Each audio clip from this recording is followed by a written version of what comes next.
Joining us is Texas Democratic Congressman Henry Cuellar. Congressman, thank you for being here. Julia just gave us a glimpse of the current challenges at the border right now. Border officials say they expect the number of migrants crossing daily could double when the COVID border restrictions lift next week. What needs to happen before then to prevent complete chaos?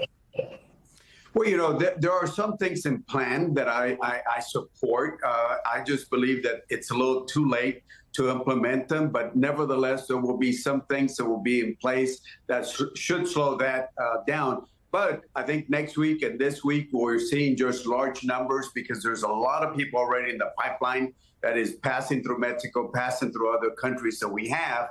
And listen, I live on the border. I don't just go visit over there. I hear the reasons why people want to come across. But keep in mind that asylum law says it's got to be persecution by a state. Just because they're desperate or they don't have a job or there might be crime in a particular area, that's not a reason to be allowed into the U.S. So we got to understand what the laws are right now. And I will tell you one thing. I live here on the border.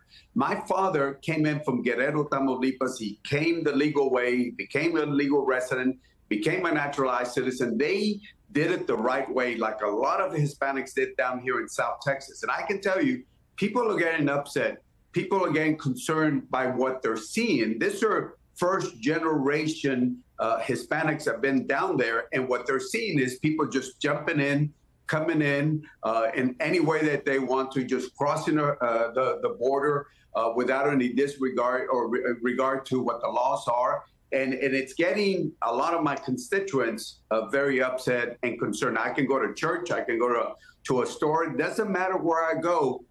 People will come in and talk to me because they're concerned. And they're not right-wingers. These are just normal individuals that want to talk to me about this issue. Well, then, I mean, I do wonder if some of these people who are coming across the border know what the legal way is to get into the border. We've told so many stories about their desperation and their journeys through just incredible terrain and all the challenges they faced along the way.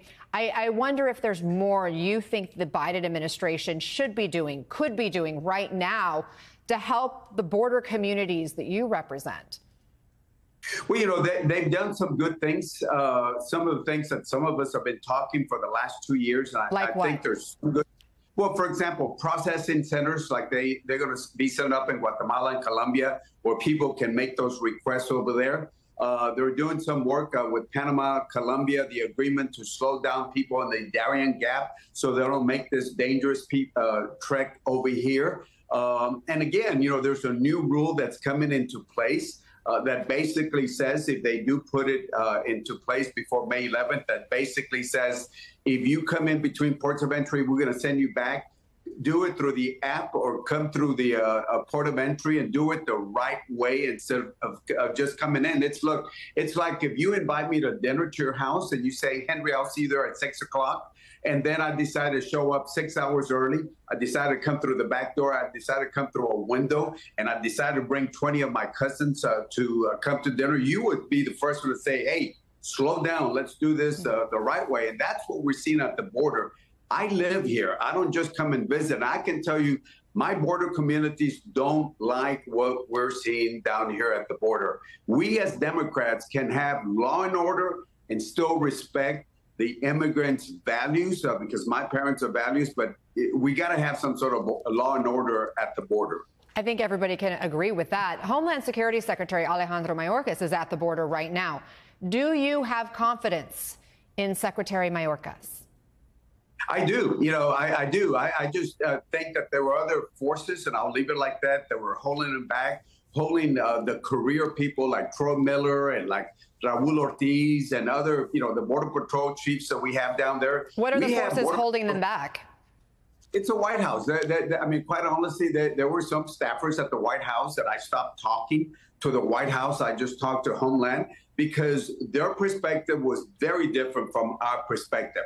It was okay to try to bring in as many people, but I always say, look, I believe in immigration, but when is enough enough? And that's what some of us at the border are saying. And can't we do this in an orderly process? Yes, you know, I believe in immigration, And I want to see people come in, but we got to do it the right way. Just having people streaming into our communities the way we're seeing. I mean, we got communities that are very concerned, and it's not only the urban areas, but you talk to one of my ranchers, one of my landowners, and they tell you that at nighttime, it's not the old days where you could live in a ranch and a small little piece of land and feel secure. They're worried about what's happening down there at the border. But respectfully, Congressman, it is the U.S. Congress that has the power to change immigration law, and that hasn't happened in decades. It's been something multiple administrations have been trying to grapple with for decades. The system is broken, and you could be part of that solution. Yeah, but let me tell you this. It's very easy for people to say the system is broken. Let me tell you this. I agree. I believe in full immigration reform, but there are a lot of things on the books right now. What do we mean by the system is broken? It just basically what I think we can enforce the law. We can put policies in place. And it's just saying that the system is broken is an easy way to not doing what we need to do at the border and working with other people, other countries like Mexico, Guatemala, and other folks that want to work with. I agree. I support immigration reform, but just to say, quote, the system is broken is an easy way out to not doing what we need to do at the border, and that is provide law and order at the border and still respect the dignity of the immigrants that have legitimate, I emphasize, legitimate claims. I really appreciate your perspective. Thank you so much for your time.